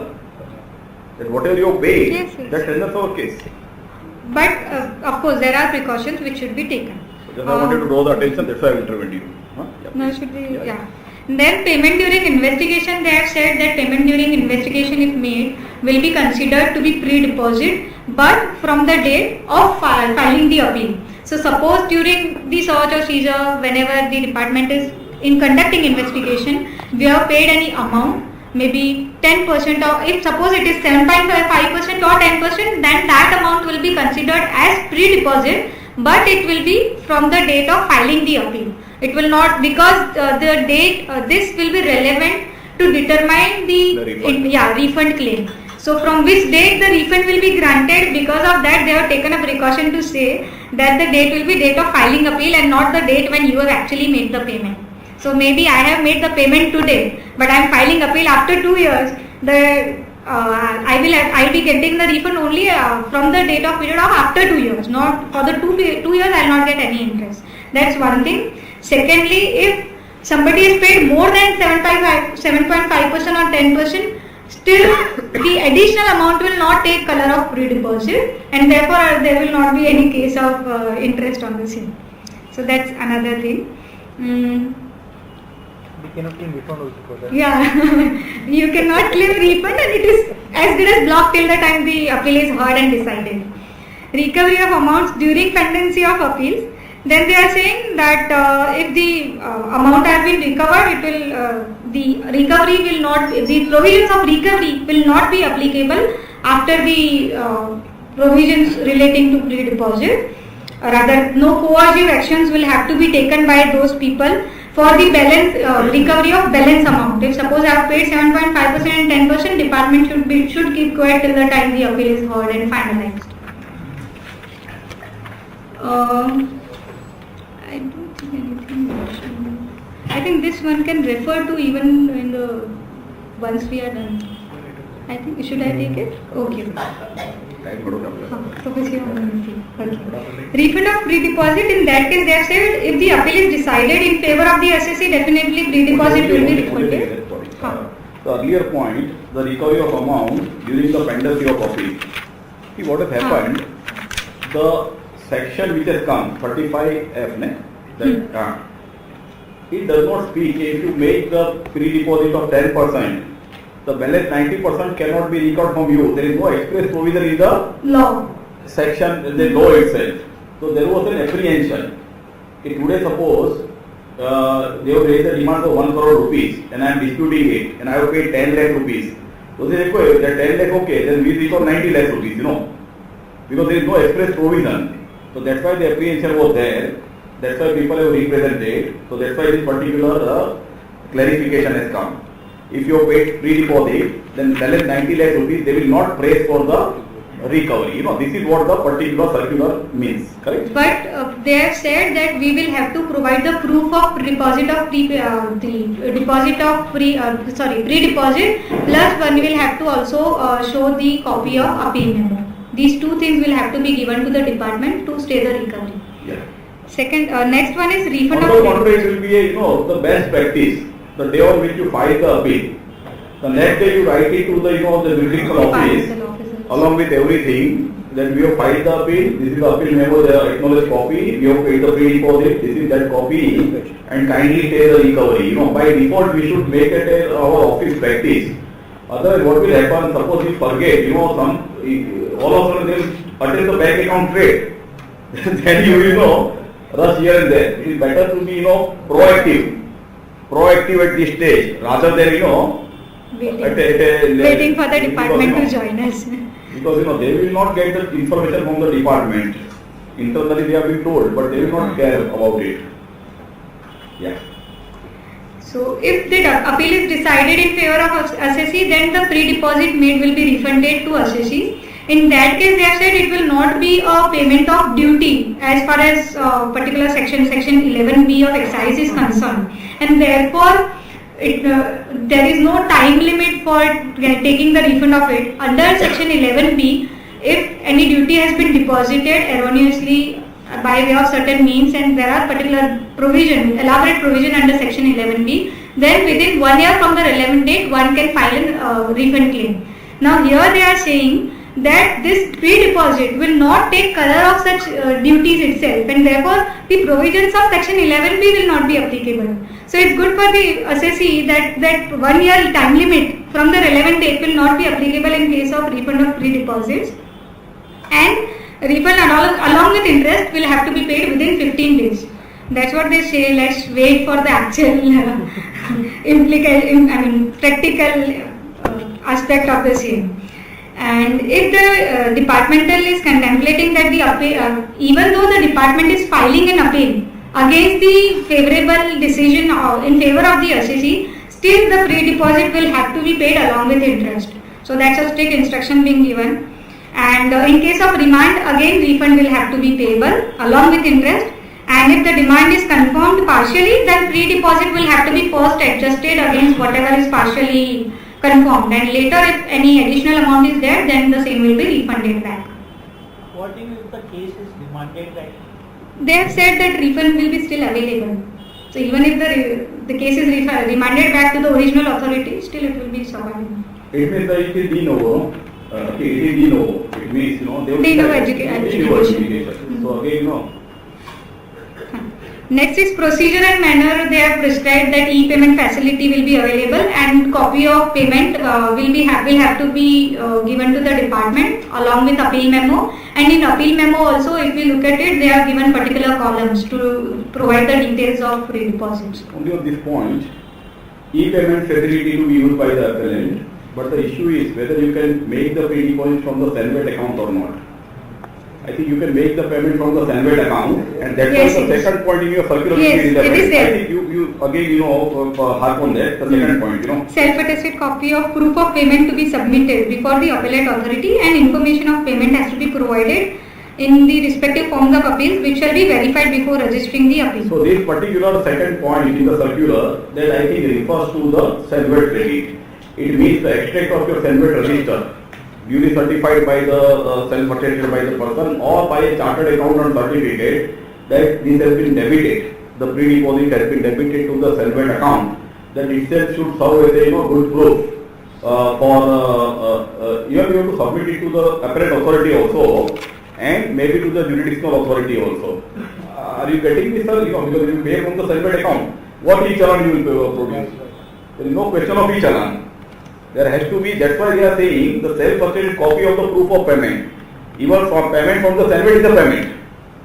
So if something is paid from the Senved account, then the self-attested, the copy, and other proof, they say other proof, it means you can give your ledger account, you can give the chartered accountant certificate and all, they will ask everything. Here they have actually, the circular actually silent on this aspect whether Senved credit can be taken or not, but one can take a view based on this. No, there are n number of judgments. Senved cannot be used for making the payment of the penalty because under the law you cannot make the penalty payment from the Senved. As far as duty payment is concerned, I don't have a iota of doubt. No, that, the problem I will tell yeah. sir, what they have said in the earlier paragraph will contradict, because they have said pre-deposit is not in the nature of duty and therefore they are saying the time limit of refund will not be applicable. That's right. On the contrary, so then can we say that this will be a duty payment? On the contrary, the law says any payment made under the protest is not in the nature of duty. Even if you have paid under the investigation and you write that I am paying under the protest, then the time limit does not apply to that also. Correct. By giving this thing, they are not doing us any mehrbani on us. The pre-deposit is not, time limit does not apply on all the things. It never applies. It never applies. And restriction is with relation to penalty only. Yes, restriction is only. Yeah, if it is not in the duty. character of the tax, it is not in the character it of is the not in the penalty. character of penalty, that is true.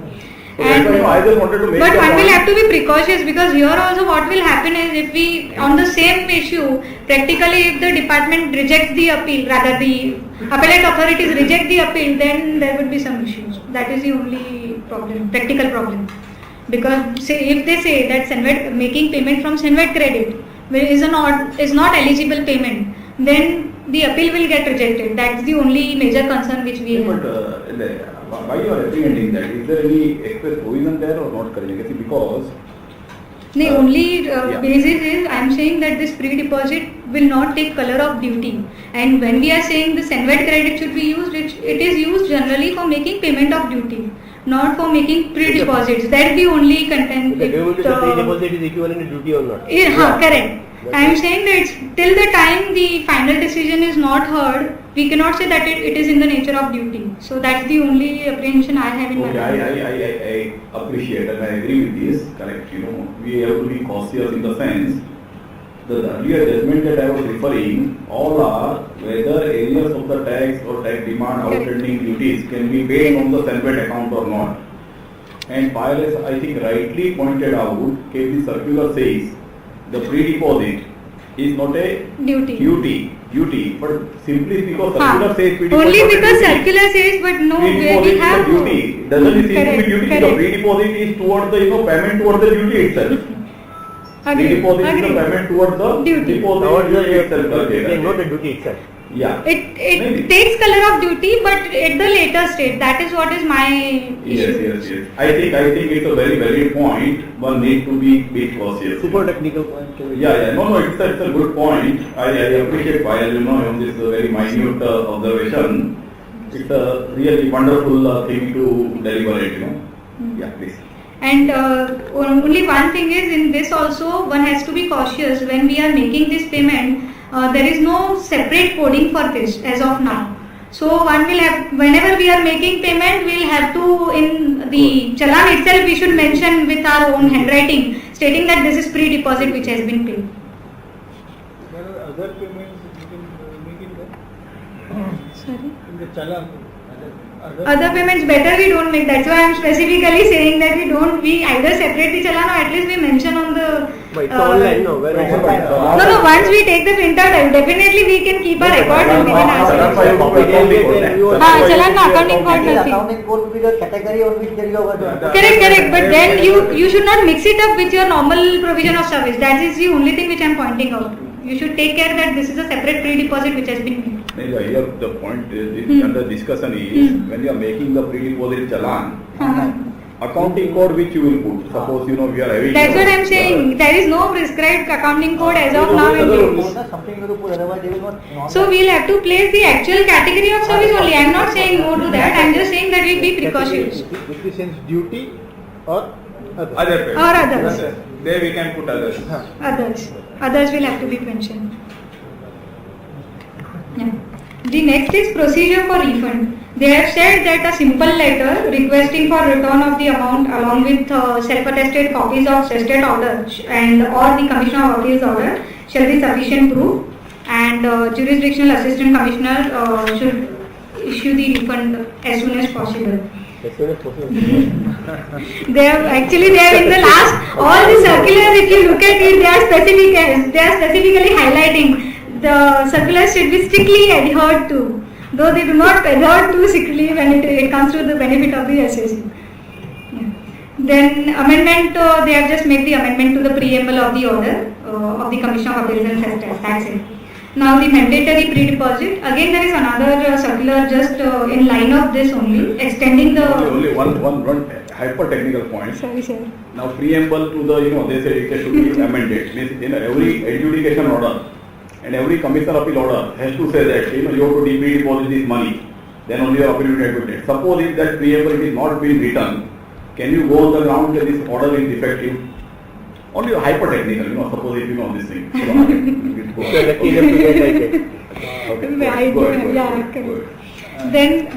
Just to share, sir, we have received certain orders where the matter was of service tax, but the first preamble was that of excise.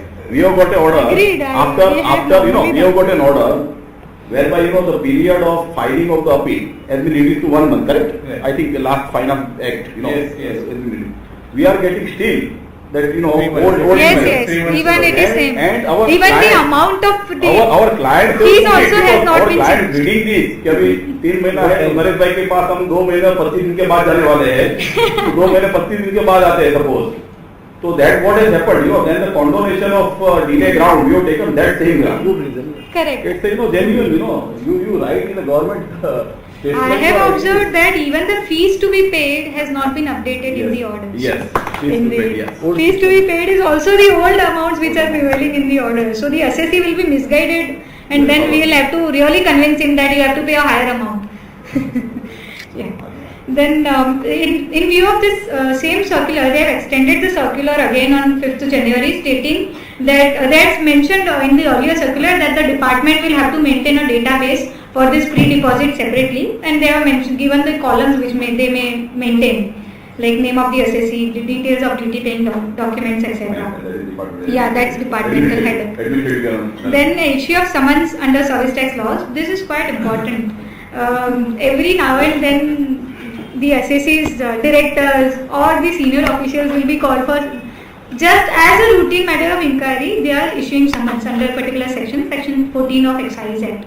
So this was earlier also they had and you issued cannot one leave their circular. office without their prior permission, this Yes. thing, that thing, such a bad language, you are being, somebody, some gentleman gets the summons, they think they have done a biggest crime, The directors are generally offended by the summons, that's Yes. one thing. Yes. And secondly, when we go to the department, one is their language, another is the way they treat us, and third one, most importantly, is they will waste a lot of time of the director. So these three things are there. So because of this, they had issued a circular earlier also in 2007. They have reiterated the same circular now. Now they are saying that the purpose of summons should be very clear, and definitely just for the routine inquiries. Even earlier for enforcing the recovery of dues also the summons were issued. Whereas they have authority only when they want to do any inquiry, then only the summons can be issued. But they had extended that meaning also, and CBEC has clarified that the purpose of issuing the summons should be strictly adhered to. They have to mention it in writing. They have to take a permission from the higher official. Generally, it is superintendent who issues these orders, the summons. So in that case, they have said superintendent should take prior return permission from the higher officials If it is not possible, at least take a oral confirmation, and whenever the officer is available, the higher officer is available, please go and take the appropriate signature or appropriate writing from him that the summons can be issued. But he's saying pre-signed already. Yeah, but Again, that's a practical aspect, I understand. Again, higher officer is, if she uses our higher officer, we get, commissioner of No, service. not so. Superintendent is assistant commissioner. Yes. No, higher in the sense that more having a rank higher than superintendent. That's it. When we speak of higher authority, we come, we realize Sudhir Solanki, it's not that. It is assistant commissioner, We are More smaller is people, less sir. superintendent. Yeah. More is less superintendent now. Yes. Then they have also said that in all cases where summons are issued, the officers will have to submit a report stating the records of the brief of the proceedings which have happened, and the same should be submitted to again the assistant commissioner as we have discussed. And they have also given the importance of summons in the last paragraph, saying that senior management officials should not generally be issued the summons at the first place. Only when it is absolutely necessary for them to issue summons, that is the case when the department should exercise these powers. Again, if you see the language, the CEO, etc. of Yes. a large company or Yeah. PSU, what will be the large company? PSU is first class. PSU they have covered the government officers only. See, correct. About the large company, what is the language of large company? See, there is all our vague things, And they have not mentioned even the director. Forget about this. They have only said CEO, CFO, general managers. They have not mentioned anything on the director's part also. So that's another thing, but separate story. But yes, they have at least done something. And earlier also there was a circular. One can definitely refer to the earlier circular also. Whenever somebody is summoned, one should go to the earlier circular as well as this circular. The judicial discipline. In case of Gujarat High Court, what had happened, they observed there was a particular binding precedent already available on the subject matter, and still department had gone into the appeal. In that case, the Gujarat High Court has made very onerous observations stating that when there was a particular circular in favor of the SAC, when there was a judicial pronouncement which was again in the favor of the SAC, the department should not have taken the issue up to the High Court. So that was the case, and they have said that the binding judicial precedents should be followed by departmental officials. There is slightly changing the facts of what the file is saying. Here the case was that of DuPont. DuPont was having the unit in the export oriented unit, 100% export unit, and the DuPont was supplying to the export oriented unit. Correct.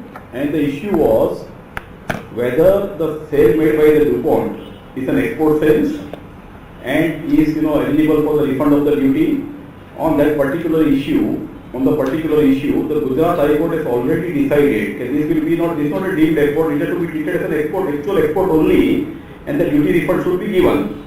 Adjudicating officer, it's not appeal, it's an adjudicating officer, it's an adjudicating officer, Vapi jurisdiction. He has, while rejecting the refund order, he says that this case is not that of DuPont, it is something, some NM case was there, that 2011 case was pertaining to other assessee. So it cannot be made applicable to the DuPont, and he took the judgment of 2007 case of a Chennai tribunal, Madras High Court, to reject the refund. And the Madras case was already discussed by the Honorable High Court, Gujarat High Court, in the same case. So Gujarat High Court was very wide, and the beautiful thing about this particular judgment is, DuPont, Mr. Saurabh Suparkar has appeared. He is an income tax guy, he is an income tax consultant, he has appeared for this particular thing, and he has made that adjudicating officer to tender the unconditional apology, and the department has to literally plead the High Court कि मेरी officer नया है, 2011 में बेचारे department join किया है, he doesn't know all these things, so please contempt of court जाने दो बेचारे को, So on this ground, this was the thing. So the binding precedent, and in particular case DuPont case, the High Court has said in its order CBSE to issue the circular saying this thing. That's why the circular is there. But this kind of circular was there in 2007 also, and the department circular says, we issue the circular was not covered by our officer. if you know followed the decision, it should not have been happened. You know, I think this circular also will meet the same fate. You know. Yes, yes. So this is the case. Yeah, please. I think you understood the circular's importance. You know, there is a binding message need to be followed. Correct? Then audit by central excise officers. This is in a way important, in a way not so important, we'll say. Let's discuss on this. In case of Travel Light India, Delhi High Court has struck down Rule 582 of service tax rules. The validity of these rules was challenged. If we look at the Finance Act 1994, the only power to audit the books of accounts was given earlier under Section 72A, wherein a special audit can be done by the departmental officials in case special circumstances only. Now in this Travel Light India, they challenged Rule 5A2, wherein in Rule 5A2, the department is given powers to conduct audits and take care of the inquiries or verification of whatever documents they would. They have mentioned the list of the documents as well. So the question was whether this rule is going beyond the sections, because there is no section prescribing any such procedure for verification of the records by departmental officials or not.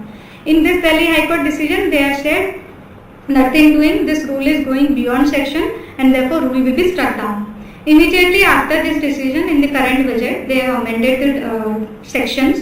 Section 94(2)(k) has been introduced. I think I have not mentioned this over here. Once again. Yeah. No problem. The statutory backing has They now have been said, provided. yeah, now statutory backing has been provided to them, and they accordingly Rule 582 also has been amended recently. And they have also issued a circular stating that now they have a statutory legal backing to do audits, and therefore conduct of audit now is not invalid in law. And again, in circular they have mentioned the Travel Light case itself has been, the department has filed an SLP. It is and the it has been department stated. admitted, Yeah. and the order, Travel Light order itself has been stayed by the Supreme Court. Supreme Court. So, it means department has the power to do the audit. Yeah. You cannot tell them to get out, please from premises. They have the power, and we have to, accept that they have got a power, correct? Yeah. So these are what Now, I meant, only correct? thing Yeah. is, I had one thing. Even this Travel Light India, though definitely there is a stay by the Supreme Court also. I was just going through the section. When we look at Section 94(1), the power to make rules. Rule 94(1) says the central government may, by notification in the official gazette, make rules for carrying out the provisions of this chapter. Then 94(2) comes, wherein they say, in particular and without prejudice to the generality of the foregoing power, such rules may provide for all or any of the following matters. And this 94, rather the new legal backing which has come, is under 94(2). 94(2)(k) is the section. Can we say that they already had the powers under 94(1) in general to scrutinize the returns or not? That is one issue. And second issue is whether we can say that this audit, the audits conducted prior to the introduction of this Finance Act and the Finance Act, we would say, prior to introduction of this Finance Act, the 6th August 2014, all audits conducted would be considered to be invalid or not? You rightly say, as of today, the Supreme Court has stayed. Correct, So the stayed. status quo is there. Department quo has is the power. And even the earlier. It says 94(1). It says they have this 94(2) say, they have given a specific issue for which they can, notify the things. Correct. But in generality, to carry out the provisions, they can always say when we have the self-assessment system, to carry out the provisions of this thing, we require departmental verification. So unless the Supreme Court decides on this, I think basically what we understand is Earlier we can say it will not be of win-win because situation not for audit. us. Yeah. So if they refer to audit para audit, we can challenge that. Yes, during scrutiny if you find out okay, Yeah. it's fine. Because earlier if they refer to audit para, then audit itself was not. No, we are saying even the earlier audits also may be held to be valid in view of the stay by Supreme Court as well as in view of the general powers available with department. And again the thing is, we are talking of an audit. Audit means they are coming to your premises and then auditing. Correct. This kind of They are coming verification. to your premises, whether they have got a right to encroach on our personal liberties or personal freedom. and they come to our office and all the things. That is what the whole issue is. So I think we should leave it to the Supreme Court. Yes. That you go ahead. Yes, I think we're done. Next is the interest for pre-deposit. As we have discussed that pre-deposit will be refunded along with interest. The interest rate has been prescribed at 6%. The normal rate of refund by the department. Okay. The action plan for non-adversarial indirect tax administration, now department is coming up with a lot of positive circulars, instructions to make punctuality, to have punctuality in the department and also for good governance. This they is have- your homework actually. There is nothing to be discussed Yeah, here. here It's this- a good essay. These are only, It's a good essay written by the CBSE. You have to read it. these two are, the 1.15 and 1.16, if we look at it, they have come out with nice initiatives. Let's see how does it get implemented. But they have said that there will be initiatives towards good governance. 1.16 to joke hai. If you see the underlining In order to achieve excellence. on 17 numbers, he has done bold and underline every Wednesday from 9 a.m. to 1 p.m. 9 p.m. somebody in the service and department who expect the senior officers to come. That is, I thought, it's a great, CBC has a great sense of humor, At least, when we read this, something, I think one should go and check. every day, every Wednesday from 9 a.m. Tomorrow is Wednesday. Why do you go? Definitely, you should accompany. I should accompany you actually on Wednesday, and we should No, go I check. am very clear. 9 o'clock, I also don't get up. Where is the pressure of department getting up? Yeah. Tax officer cleaners are there in the 9 o'clock instead of. This notification also applies to income tax also. Yeah. No, This is instruction, sir. this standard. Yeah, this is instruction. Very good. उधर भी है उतना ही है. उतना ही चलो. If somebody has gone and checked out, you can share your comments. 1.17 also, Yeah, 1.17 is also the administrative similar. functions. Sir, can you throw a bit light on what is the difference between principal chief commissioner and chief commissioner? What मुझे मालूम नहीं है. Commissioner ही मालूम नहीं क्या है. Since these administrative things, actually administrative thing doesn't affect us much, na. Whether somebody you call chief principal or chief commissioner or principal commissioner, वही ना. साफ को साफ बोलो, ना बोलो तो same ही ना. Then And the extension of due date was there for the earlier period. It's a historical event now? Yeah, it is a historical event. I think that's it. We are done almost on time, 8 o'clock exact in the clock. एकदम like German train time, Thank you. Thank you very much. Yeah, let me, conclude in one line. She has done marvelous job. The handout speaking, which is issued to us, it will be, serve as a permanent referencer, and most of the points which have emanated from our the circulars and discussions that has been very, very properly dealt with. I congratulate you, Payal, for putting a great job. Thank you, sir. And thank you. Without you all, it's not possible. Thank you very much, everyone. And specifically, Naresh, sir, thank you very much. Request you to please take 4 minutes. Few announcement. As we and budget this study circle for last 4 to 5 years, we try to keep this topic, that is covering the notifications and circulars which has been issued in the last financial year. So in financial year, just to see as it as a warm up to the budget. So as we are expecting a budget finance bill either on 28th of February. So for that, Only one observation is there here.